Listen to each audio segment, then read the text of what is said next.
Olá você telespectadora, olá você telespectador da TV Cultura. A partir de agora você acompanha a edição desta quinta-feira, 25 de abril, do Opinião Litoral. Vão participar analisando, comentando as notícias com você. Quinta-feira é o dia da bancada feminina, a especialista em gestão Lara Matos, a executiva do mercado automotivo Cris Aragoni. E a gente tem o prazer de conversar nesse primeiro bloco com a diretora de teatro santista, Neide Veneziano, que tem uma montagem que vai viajar por vários lugares, vai se apresentar em São Paulo, mas que na semana que vem, no dia 4 de maio, tem uma apresentação em Santos, no Teatro Guarani. É a comédia Daqui Ninguém Me Tira. Neide, boa tarde. Conta pra gente alguma coisa da comédia Daqui Ninguém Me Tira, mas não vai dar spoiler, hein? Ah, vou sim. Oi, boa tarde. Boa tarde para todo mundo. Nossa, é um prazer estar aqui, viu? Eu estou feliz, não só porque a gente vai apresentar em Santos, mas estou feliz porque eu estou falando com santistas e sendo entrevistada por santistas, pelo Paulo Schiffe, que foi meu aluno na Faculdade de Comunicação. Então, muito obrigada. Vamos falar bastante da apresentação, Daqui Ninguém Me Tira. Começando pelo nome, vem daquela música do século passado, Daqui Não Saio, Daqui Ninguém Me Tira, daquela brincadeira? Sim, vem daquela música, mas é o tema. É o próprio tema da peça, o próprio tema do espetáculo. O texto é da Noemi Marinho, que é uma grande dramaturga também. E eu posso contar um pouquinho? Pode. Então, porque é assim, a personagem central é uma drag queen, que é a Alexia Twister. A Alexia mora num galpão cheio de roupas do teatro de revista, porque ela é descendente de vedetes do teatro de revista. E ela trabalha como drag queen, ela faz shows à noite. Aí existe uma construtora que quer derrubar um barracão e quer construir mais um prédio. Então, há duas questões aí. A questão do apagamento do teatro de revista e do teatro antigo, que a gente não quer mais, ou as pessoas não querem mais, eu quero, mas as pessoas não querem. E existe um outro que é o apagamento da memória, porque estão derrubando tudo. Não é só em São Paulo, é em Santos, é em todas as cidades. A gente só vê britadeiras, batistacas, prédios sendo construídos e tirando as casinhas antigas. A gente está perdendo aquele perfil bonito da cidade, né? Das cidades. Então é isso, a gente teve que fazer uma atualização no texto para que ficasse bem contemporâneo. Eu acho que o assunto agora é bem atual. Lara, uma autora mulher, Noemi Marinha, uma diretora mulher santista, que continua a carreira, né, que constrói a carreira nesse momento, desenvolve a carreira nesse momento em São Paulo. Tem empoderamento aí? O Paulo, sem saber, já sabia da pergunta que eu ia fazer justamente para a Neide. Neide, um prazer estar aqui falando com você. Acho que o Paulo fez a leitura. Eu que estudo gestão, inclusive liderança, eu queria saber de você, como é que é ser líder, mulher, num ambiente de teatro que talvez eu esteja enganado, ok, Neide, mas é um ambiente patriarcal, né? Eu sempre penso e lembro de diretores homens, e aí eu vejo agora uma autora feminina, uma mulher, e você como diretora, como é que é exercer esses cargos, esses posicionamentos, essas responsabilidades, sendo mulher? Olha, a minha história já vem de muito tempo, né? Tanto que o Paulo se lembra, eu dei aula aí na Faculdade de Comunicação, eu saí de Santos, na verdade eu não saí de Santos para trabalhar, eu saí de Santos num determinado momento da minha vida que aconteceram várias coisas, e eu vim para São Paulo. Aliás, eu vim trabalhar com o Edmur aqui em São Paulo. E isso a gente estava em 2005, quando eu comprei mesmo um apartamento e falei, vou morar em São Paulo.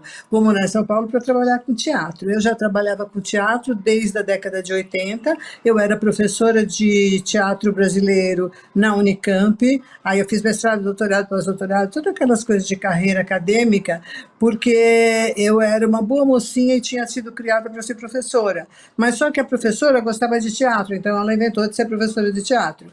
Aí eu já me acostumei. Quando você tem muito repertório, você domina, não é que domina, você se sai bem, você circula com facilidade.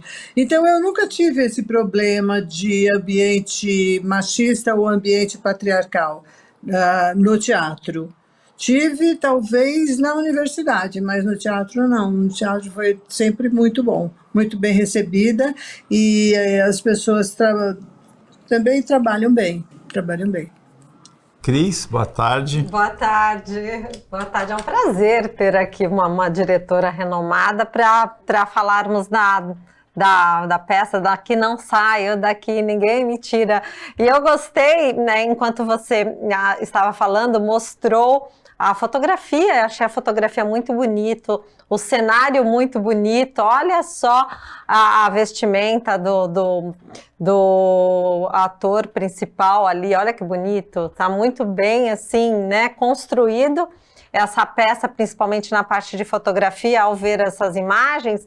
E eu estava falando justamente com a Lara, a Lara fez uma pergunta falando de empoderamento. Eu não gosto desse nome, eu já te falei, né, que eu não gosto de nome de empoderamento. Eu acho que é um nome que nós temos, mulheres, nós temos que abolir esse nome. Não é empoderamento, é posicionamento. É como nós nos posicionamos em diversos ambientes. Aí você falou uma coisa perfeita. Eu tenho um cardápio variado para transitar em inúmeros lugares, independente se é um lugar dominado por homens, historicamente dominados por homens. Você, por ter cardápio, isso lhe dá aquela segurança e o resultado é rei. Eu sempre falo isso, o resultado é rei. O bom trabalho, ele derruba barreiras, derruba preconceitos, porque o bom trabalho ninguém segura o talento, e eu acho que é isso que ela está apresentando.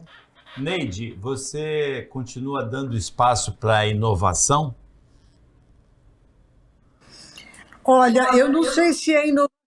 Eu acho que a inovação fala do passado. Eu uso muito o termo teatro de revista, porque foi onde eu me aperfeiçoei, foi onde eu estudei mais. Eu tenho 5 livros sobre teatro de revista. Ai, vou ficar metida se eu começar. Eu tenho 5 livros sobre teatro de revista, fiz mestrado, doutorado sobre teatro de revista. O pós-doc não, o pós-doc eu fiz com o Dario Fo na Itália. Então, mas mesmo tendo ido para a Itália para pesquisar o Dario Fo, eu estava falando com uma pessoa, estava estudando um ator que ganhou o Nobel, mas que tratava de teatro popular. Então, meu tema é teatro popular, mas mais especificamente no Brasil, o teatro de revista e os musicais brasileiros. É isso que eu gosto. E esse projeto, você está muito animada com esse projeto do Daqui Ninguém Me Tira? Eu acho que não é uma peça convencional, não é um espetáculo assim com começo, meio e fim, que tem uma história. Aliás, ele tem um começo que você, quando abre, você já sabe como é que vai acabar, mas você duvida, você tem uma impressão de que vai acabar bem. Na verdade, é uma comédia, porque é muito engraçado, porque a Alexia... eu falo a Alexia porque ela é uma drag e a gente chama pelo nome drag. O nome dele, menino, é Matheus, mas a Alexia já se acostumou, a personagem já se acostumou a viver num galpão, e esse galpão é cheio de figurinos do teatro antigo, porque ela é neta, é filha de várias vedetes, ela cultiva isso e ela... de alguma forma, ela cuida de toda a memória. E essa memória está ameaçada, assim como as casinhas estão ameaçadas, as ruas estão ameaçadas e vão derrubar. E a gente já está sabendo desde o início que este galpão vai ser derrubado. Vai ser demolido para a construção de um novo empreendimento. Aí é muito engraçado. Durante todo o tempo, eu acho que a plateia vai rir, porque ela é bem fora da casinha. Então, ela tem toques, qualquer coisa, qualquer palavra que surja, qualquer situação que surja, ela tem uma música para tentar entender, e ela não quer discutir, mas ela canta e dança. E aí, só que ela não tem como sair do momento fatal dela, ela não tem como mudar o final do galpão. Lara, né? Muitas das histórias clássicas do universo, né, do universo da literatura, do cinema, elas têm essa receita. A partir de alguma questão pessoal, elas retratam uma questão social, que é a drag queen que cuida do galpão, mas o pano de fundo que precisa ser examinado é essa falta de cuidado brasileira com a memória, né? Sim. A gente deixar, e a gente assiste isso no Centro de Santos, né? Ou assiste até a um cuidado desajeitado, não adequado com aquilo que deveria ser cuidado, né? Sim, sem dúvida, Paulo. Ainda que nós estejamos aqui falando da Neide como diretora santista mulher, a gente não pode ignorar como você está trazendo a temática do teatro, né, da peça em si. Isso acontece na nossa região, então eu gosto muito de estruturas antigas restauradas, porque fortalece de fato a memória, e eu fico imaginando, sabe, Neide, como as pessoas viveram naquele lugar, o que elas faziam, que roupas elas vestiam, mas não é só aqui na nossa região. Eu estive esse domingo na Avenida Paulista, infelizmente, aquelas casas maravilhosas, bem destruídas, são poucas que são mantidas. Então, tomara que a temática da sua peça, ela sensibilize as pessoas para essa preservação. Os políticos que podem, de alguma forma, buscar proventos, inclusive particulares, para que essas estruturas não se percam. E que, ainda que haja uma corrida imobiliária, que as construtoras possam se utilizar de algumas partes dessa antiga construção até como um chamariz, né? Até como uma parte estética de obras modernas. Eu gosto muito dessa conjugação do antigo com o novo. Nós temos um exemplo disso na Pompeia, né? Da preservação daquele casarão, e logo foi construído um prédio de vários anos. Que era do Bispo de Santos, né? Era muito. Sede Exatamente. E quando ela fala dessas estruturas antigas deterioradas, você perde dinheiro, porque nós, por exemplo, gostamos de viajar. Nossa, como é bonito o centro de Buenos Aires, nossa, o centro, ou Chile, aquela praça no Chile. Então nós aceitamos de certa forma, achamos normal termos centros tão deteriorados, o centro de São Paulo com aquelas estruturas maravilhosas, tudo é arquitetura parisiense, aqui em Santos também, e a gente de certa forma acha normal e pegamos nosso cartão de crédito e gastamos o nosso dinheiro no exterior, onde esses centros são tão bem preservados. A gente está falando, lógico, aqui da peça Daqui Ninguém Me Tira, que vai ser apresentada dia 4 de maio no Teatro Guarani em Santos, dirigida pela Neide Veneziano. Mas, Neide, com certeza você lembra de uma encenação de um clássico, Inês de Castro, pelo Perito, essa encenação na Cadeia Velha de Santos. Lembra disso? Claro que eu lembro. Usou o cenário... Muito importante, eu acho. Eles sempre tocaram os atualíssimos daquela época. Olha, a gente teve o prazer de conversar aqui com a Neide Veneziano, diretora de teatro, desenvolvendo a carreira nesse momento em São Paulo, uma estudiosa do teatro, uma santista. Neide, muito obrigado pela participação aqui no Opinião Litoral. Boa sorte no dia 4. É merda que fala no teatro, né? Dia 4 de maio aqui. Carreira toda da peça. Oi? É merda que fala, né? Para desejar. É merda que fala. Então, merda para você. Opinião Litoral.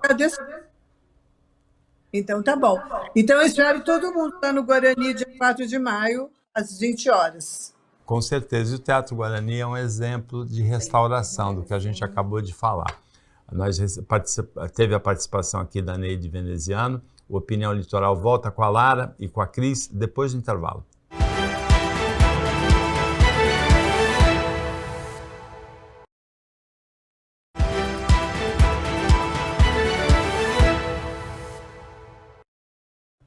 Voltando com a Opinião Litoral, desta quinta-feira, dia da bancada feminina, hoje a Cris Aragoni, executiva do mercado automotivo, a Lara Matos, especialista em gestão, e tem uma matéria super especial para elas comentarem, que é o fato de uma argentina de 60 anos ter ganhado o concurso de Miss da província de Buenos Aires, vai concorrer ao Miss Argentina para representar, para tentar ser a representante do país no Miss Universo.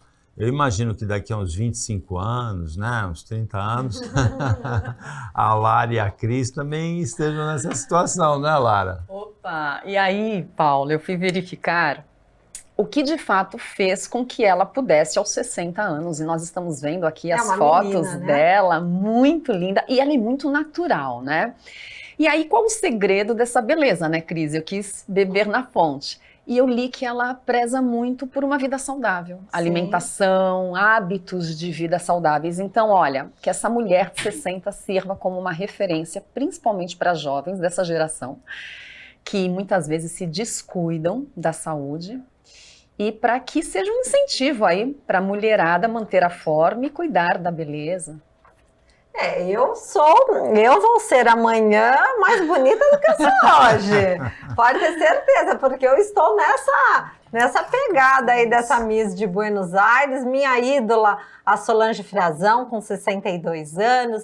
A Vera Minelli, que é mãe da Gabriela Pugliese, tem 64. Podem lá fuçar o Instagram dessas duas, que vocês vão ver que são mulheres maravilhosas. Lara, a idade pode ser só um número, né, o Paulo? Eu acho que a idade pode ser só um número. Eu adorei essa notícia. Lara, eu não vou contar para ninguém que a Cris já foi Miss, senão vão dizer que eu sou fofoqueiro. Então não vou contar, tá certo? É verdade. Eita, nós, rainha das praias brasileiras, né? Grande, aquelas épocas que não voltam mais. Então a gente tem aqui um modelo brasileiro. Não, mas eu não vou falar nada. Não sou fofoqueiro. Isso hoje em dia é tão cafona que ninguém nem sabe. Você deixa tudo guardadinho, que acham muito cafona. Mas antigamente era comum, Miss Primavera na escola, não é isso? Quem você tinha Miss Primavera, você tinha Miss da escola, Miss Cidade, o Ilha Pochá, tão bonito. Quem lembra do Ilha Pochá? Ali nós tínhamos grandes desfiles de mulheres lindas. Eu fiz ali uma partezinha desses desfiles.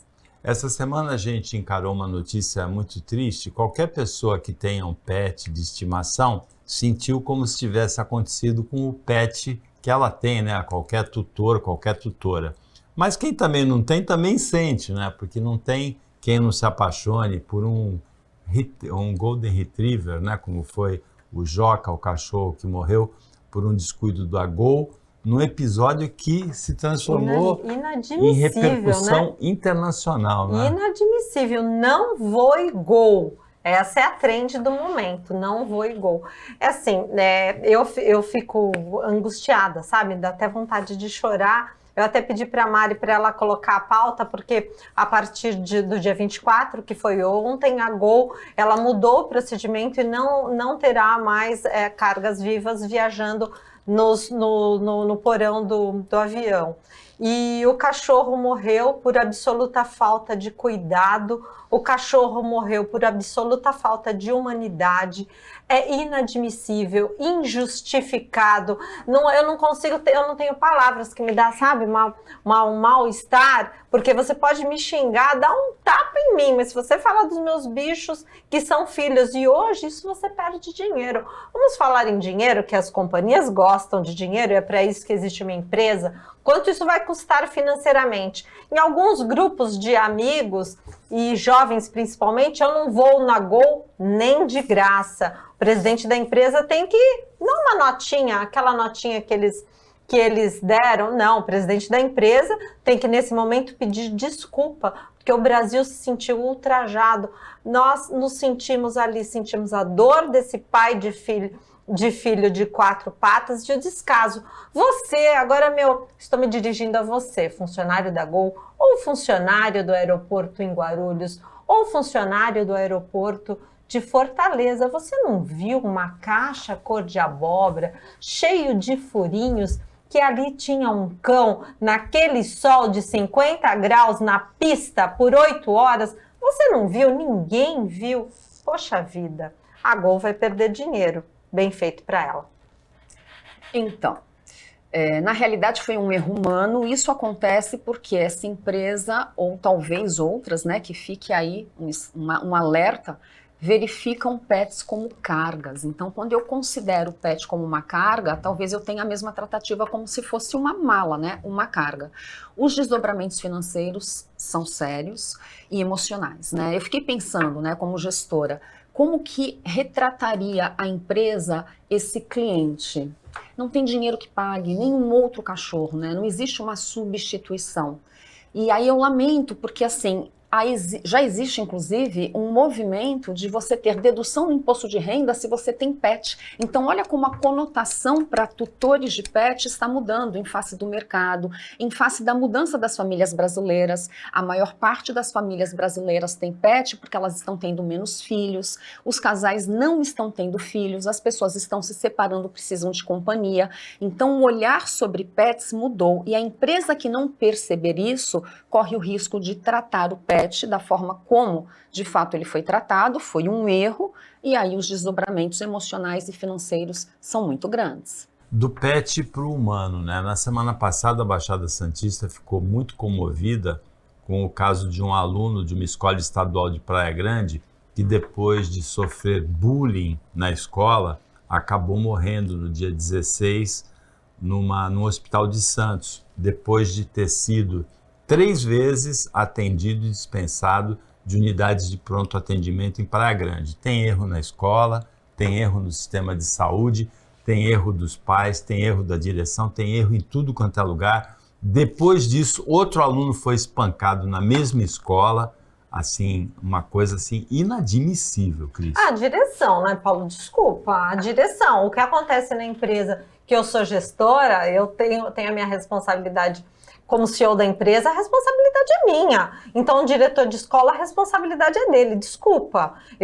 O gestor, ele não pode se esconder. Ele tem que estar à frente dos problemas e ele tem que ser o primeiro a dar a resposta devida a qualquer circunstâncias que esteja acontecendo na escola. Desculpa, cadê o diretor dessa escola? A escola está sem direção, está sem supervisão, está sem coordenação, está sem professores, porque sim, você professor que está em sala de aula, você tem que reportar esse estado de coisa. Uma criança de 13 anos morreu de maneira absolutamente inadmissível. Paulo, o que você vai falar para um pai, para uma mãe, de um filho que chega em casa espancado por colegas na escola? Você, quando envia o filho na escola, você envia tranquilo, você vai trabalhar, o seu filho vai para a escola. Ufa, que tranquilidade. Não é um louco que chegou na escola e com uma faca ou com uma arma, igual a gente costuma ver nos Estados Unidos, que de vez em quando acontece essas barbaridades. Não é isso não. São os alunos, os colegas que espancaram o outro colega por bullying ou por qualquer outra coisa. Isso é inadmissível, Paulo. Não tem. Olha, isso não é caso de educação. Isso é caso de polícia. Essas pessoas têm que ser tem que ali ser indagadas de maneira criminal no CPF delas. Um dos agressores teve a imagem exposta em alguns vídeos que circularam na internet, batendo no menino que morreu. E a mãe dele diz que ele está escondido porque ele está recebendo ameaças. É uma reação social a esse fato. No ano passado, no começo do ano passado, houve a morte de uma professora dentro de uma escola estadual. Essa escola de Praia Grande também é estadual. Nós comentamos aqui que o governo atual de São Paulo tinha tirado o programa de psicólogos. Depois da morte da professora, prometeu a reativação desse programa de colocar psicólogos em escolas, e casos desse tipo mostram que é muito importante a atividade do psicólogo dentro da escola. É muito importante. Comportamento é a replicação de uma atitude. A atitude está aqui dentro. Comportamento é o que você faz a partir do que você pensa. Então, essa consequência, né, que é essa briga, essa discussão, esse bullying, é reflexo do que está acontecendo dentro da cabeça desses jovens. Então é fundamental, não se discute. Hoje nós estamos vivendo numa sociedade de ansiedade, então se o adulto está ansioso, que sai esses jovens. E ainda que a Cris diga, e eu concordo, é caso de polícia, mas agora eu acho que a população tem que cobrar um posicionamento da Secretaria de Educação. Isso é gravíssimo. É surreal você colocar o seu filho na escola entendendo que lá ele está pseudo-seguro, e aí ele vem morto. Não cabe isso. E por conta do quê, né? Por conta de inter-relações. Então, a escola está servindo para quê, né? A gente sabe que a educação informal, ela vem de casa. Mas a escola é uma educação formal. Então, no mínimo, conduta, postura, entender o colega, olhar o outro, ter um olhar mais humanizado. Nós estamos falando de desenvolvimento pessoal e preparar esse jovem para o profissional. Então, se está acontecendo isso na escola, imagina na empresa, lá na frente. Começa na negligência na escola, continua na negligência, no descuido nas unidades de pronto atendimento. É um caso realmente que precisa ser muito analisado e muitas medidas importantes devem ser tomadas a partir dele para a gente evitar a repetição de acontecimentos desse tipo no futuro. Daqui a pouquinho o Opinião Litoral volta, depois do intervalo.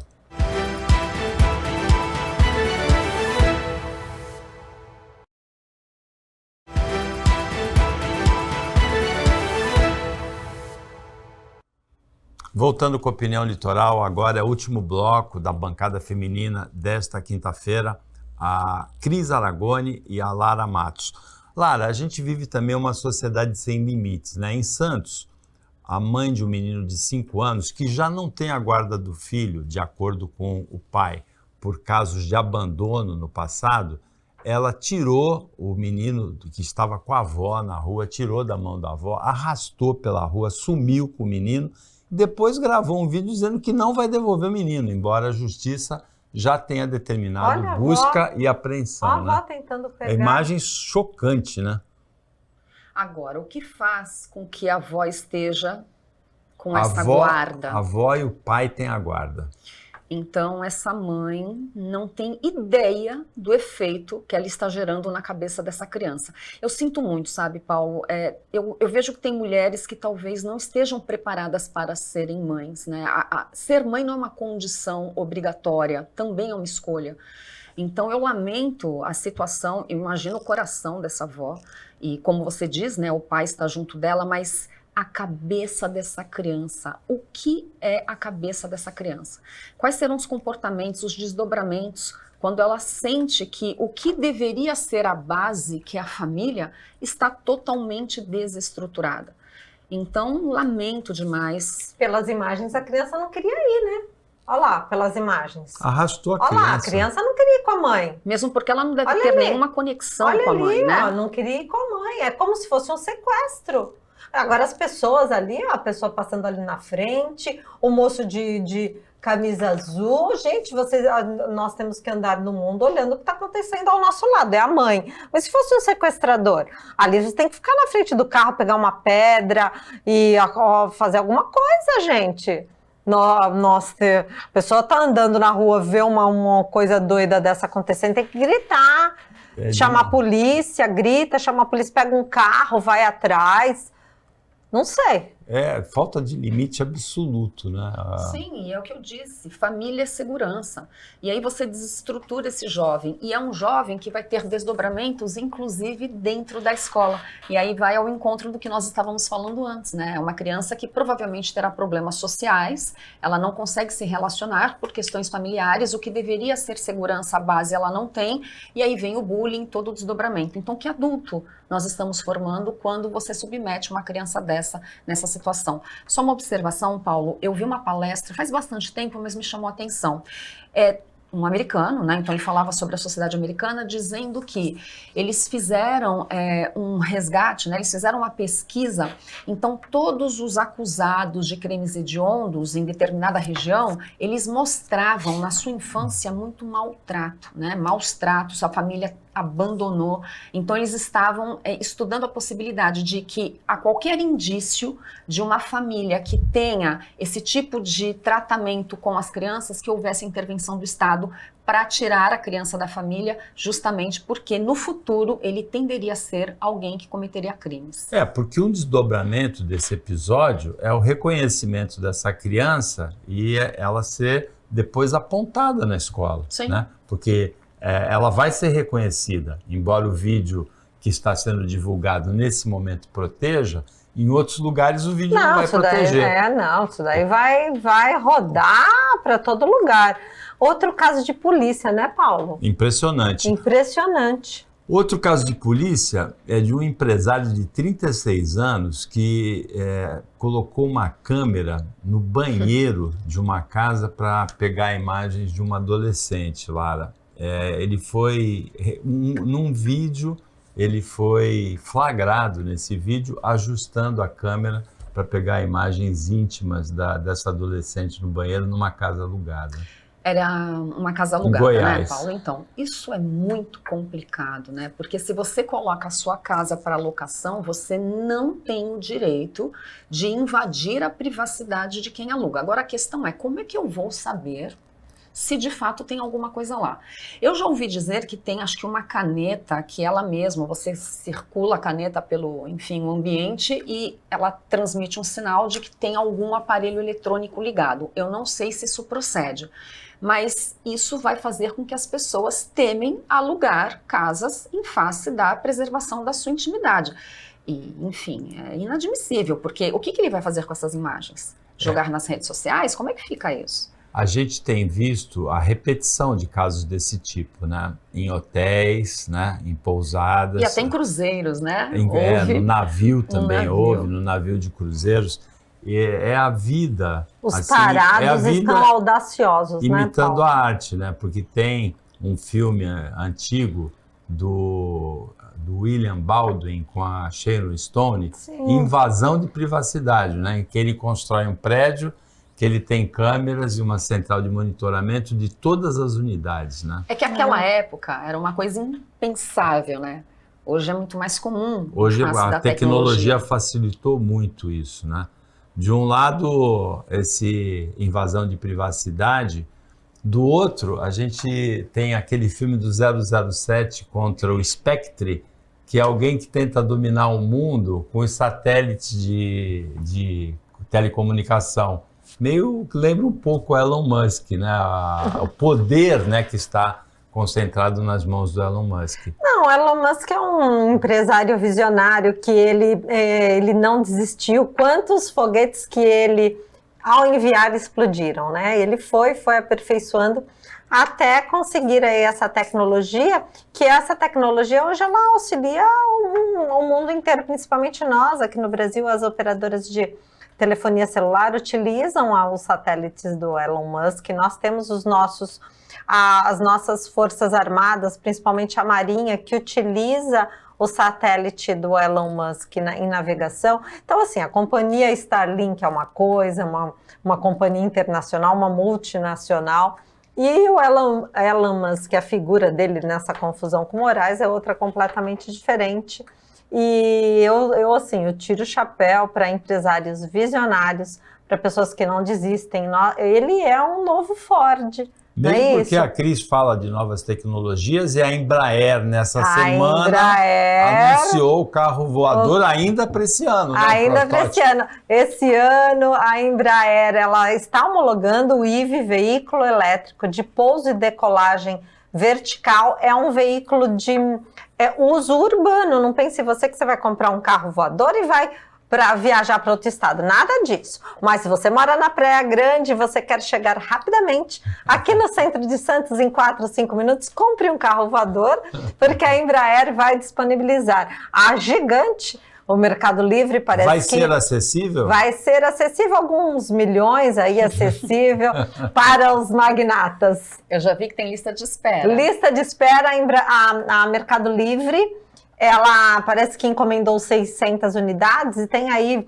pessoas físicas, algumas pessoas físicas, mas ele é um carro de uso urbano, por exemplo. E é dirigido por controle remoto, dirigido não é a pessoa que dirige. Não, né? Ele é remoto. Você está em Copacabana, precisa ir para o aeroporto, aquele trajeto de 2h30, você vai fazer em 20 minutos. É maravilhoso.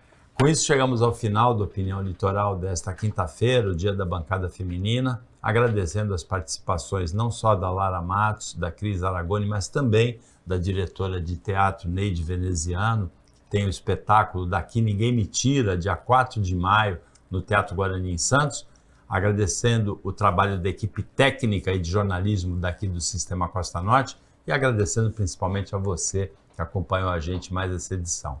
Até amanhã, nesse mesmo horário, depois do Jornal Litoral, e uma ótima quinta-feira para você que você merece.